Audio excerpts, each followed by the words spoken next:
Hey, what's up, everybody? This is Candace Yvette back with another video. This one coming to us from Jennings, Missouri. The people pictured, that is Bernadetta Cooper and her beautiful 6-year-old daughter, Doran. Unfortunately, they were sadly taken from this world. They were gunned down by a man by the name of Joseph Jones, 40-year-old Joseph Jones, who, from what I researched, was allegedly Bernadetta's boyfriend, live-in boyfriend. So he went to her home. He killed her. He shot her 6-year-old baby multiple times. She has a teenage child, and she has a 10-year-old child. He shot the teenage child, and fortunately the teenager survived. The 10-year-old, he shot at her too. The bullet grazed her, but she was able to also get away and call the police and report him. So I just want to give this quick disclaimer. One, for those of you who've been watching my videos, you know that my voice tends to come and go.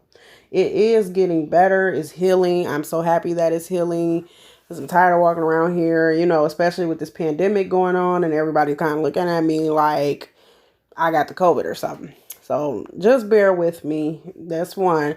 Two, when I researched this story, I'm going to be so honest with y'all.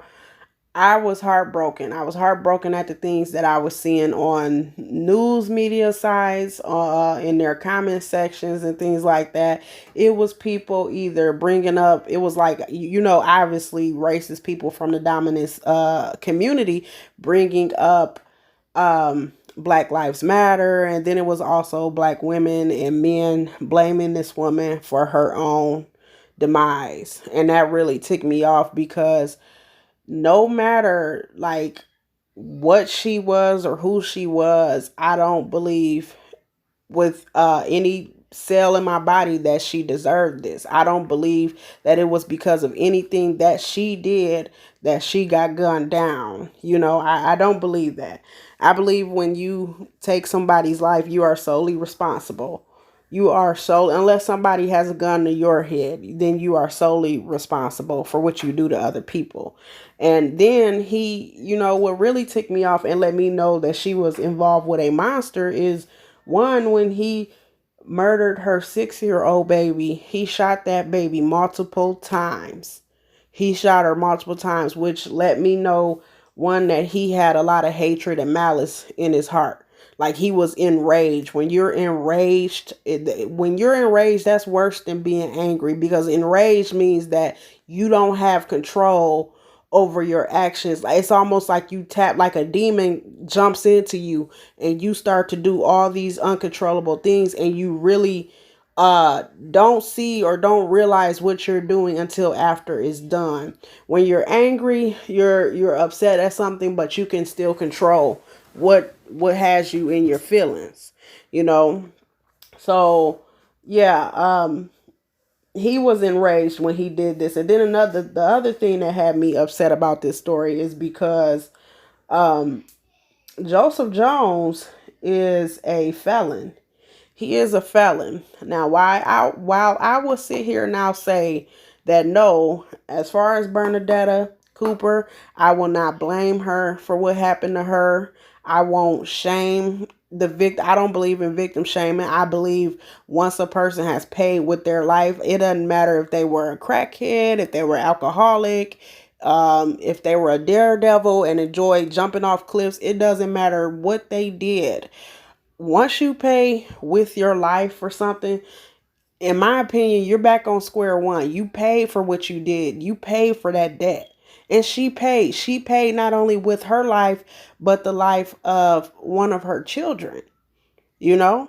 So that's just not me to victim blame. But what I will say for the women who either are in these situations or um, are getting involved or have been involved with men like Joseph Jones, because Joseph Jones back in 99, he was he was locked up for drug related crimes, and he also pled guilty to having possession of a firearm.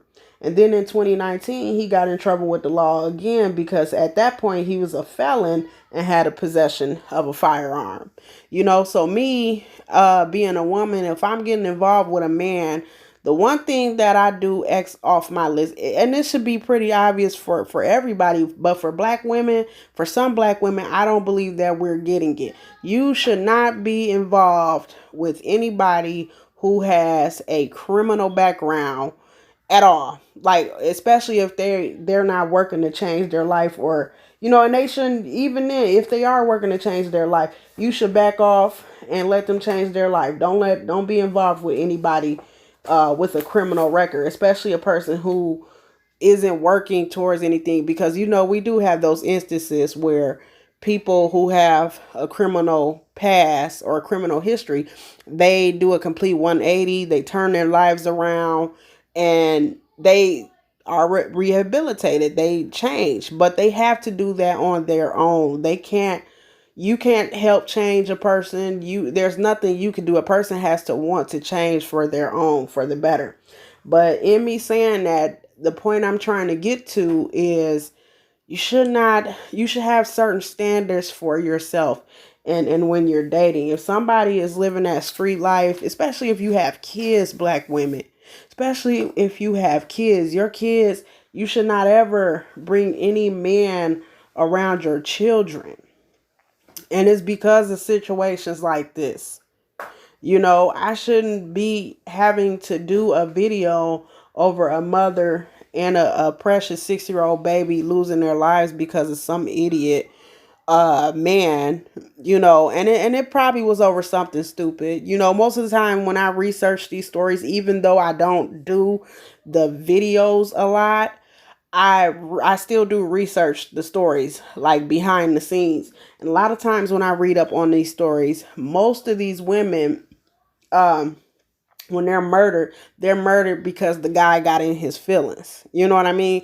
The guy got angry. It had been multiple domestic violence issues. The police had been called multiple times before, and then this person finally got enraged and finally did the ultimate, which was to take this woman's life.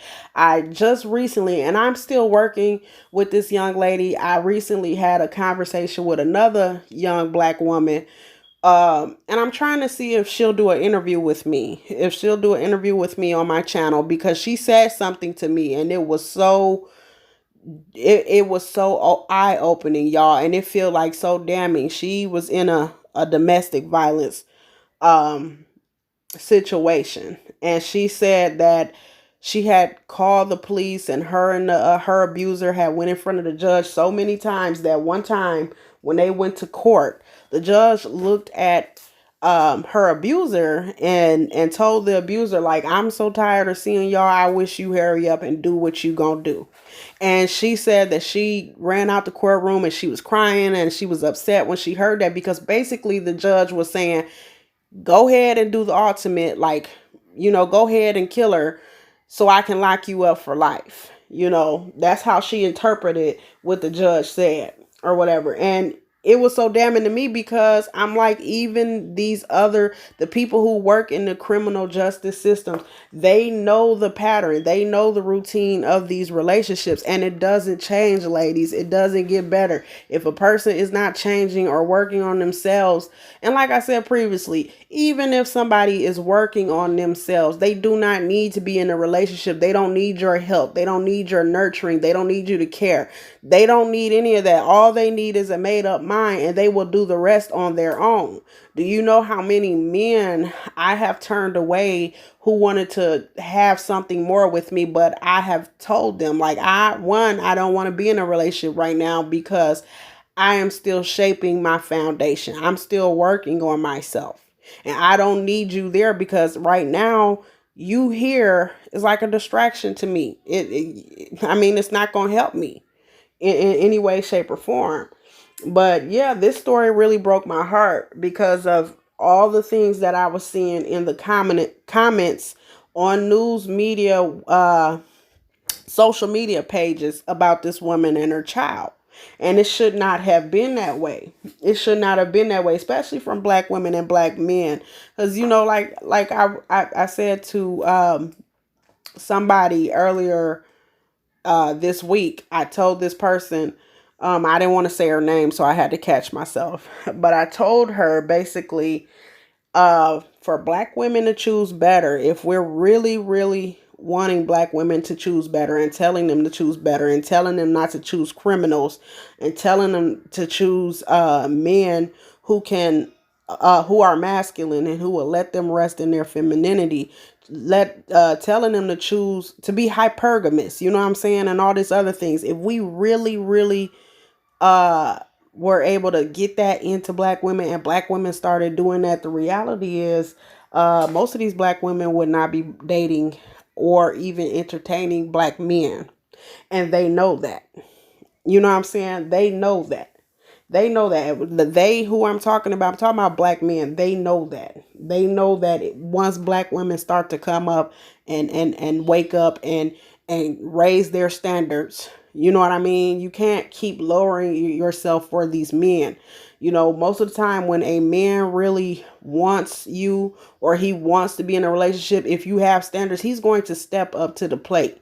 You don't have to chase him. You don't have to be a bugaboo. You ain't got to demand that he does masculine things, because real men, when they really after the woman that they want, they automatically go into that masculine role. You don't have to train them to do that. You know what I mean? So, that's just my advice, because it's too many, and I'm going to say it. I know I'm going to piss some people off, and that's okay. You don't have to agree with everything I say. But it's too many mammies out here, y'all. It really is. It's too many mammies who coddle men like this. Like this guy, Joseph Jones, age 40, of Jennings, Missouri. This guy right here is the only person who should be blamed for what happened to Bernadetta Cooper and her 6-year-old baby, and the trauma that happened to those other two kids. You know what I mean? He should be blamed, not her. Because if you were not happy with her, you could have walked away. You could have left that relationship. You didn't have to retaliate, and do that to a woman and a child. That is the biggest act of cowardice, when you can go and like I said, he didn't shoot the baby once. He didn't shoot to kill. He shot that baby and he kept shooting the little girl, the 6-year-old. That means you did that out of rage. You know, you did that out of rage. You can research these, like go on the ID channel, y'all, the Investigation Discovery channel, and start watching these murder cases. And they have said it many times. Detectives go on these shows and they say it many times. Whenever somebody shoots you or stabs you multiple times, it's a hate thing. It's a rage thing. You know what I mean? But all in all, she didn't deserve that, and definitely that 6-year-old baby, that beautiful baby girl, did not deserve that, and her other children did not deserve that. So I hope and pray justice is served in this case. I hope and pray that her family do get closure on it. I send my condolences to her family, and I'm praying for her two remaining children. Black women, we have to do better. We have to stop lowering our standards, and if raising our standards means excluding black men, then that is just what it is. Like I said, if a man really wants you, if he's really after you, if he really believes that he's the right man for the job, then he's gonna step up to the plate. You don't have to lower your standards. You don't have to hold his hand. You don't have to do any of that. You don't. You don't. And stop thinking you do. Stop taking on other people's burdens. And you know, it has to stop. It really does. Peace and blessings, family. Please like, share, and subscribe. Comment below and let me know what you think about this video or this case. And if you find anything else out, I will be including my email. I always include my email in the description of these videos. You all take care. Be safe.